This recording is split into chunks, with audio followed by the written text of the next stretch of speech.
Now let's shift gears and talk about manual focus. As I said before, my preference is to shoot with lenses that are designed to be focused manually. The difference in performance is amazing with a lens such as this Sony 50mm prime lens. If you've never used a fully manual focus lens before, I encourage you to find a way to test drive one. You'll be hooked. Now with a lens like this, focus will be totally dependent on your skills as a camera operator and the quality of the lens that you've chosen. Fortunately, the FS5 has a pretty good viewfinder and a couple of focus assist features to give you some help. First is peaking.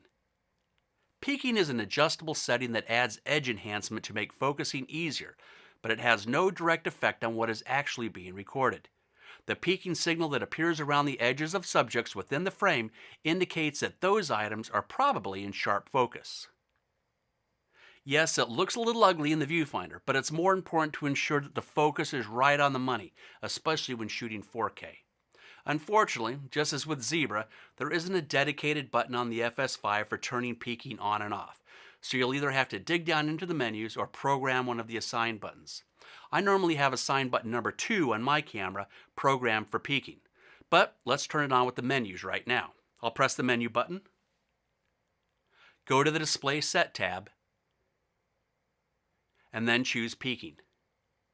Obviously, the first line is just used to turn the peaking function on or off, so let's turn it on.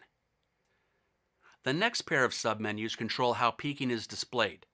Unfortunately, colored peaking is the only type of peaking that is available on the FS5, so your first choice is to choose a color. Peaking can be shown in white, yellow, or red. I prefer red because I think white is too easily confused with exposure highlights, and I also think red is easier to see than yellow, but the choice is entirely up to you. Changing the next submenu is more important because it controls how boldly the peaking signal will be displayed.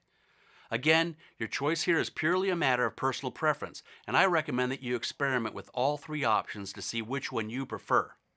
Personally, I like the middle setting best. Low is simply too hard to see, and high is too messy. Peaking on the FS5 will take some getting used to, and you might not like seeing it in the viewfinder at first, but I encourage you to keep it turned on for your first few shoots. Once you get used to it, I don't think you'll want to turn it off.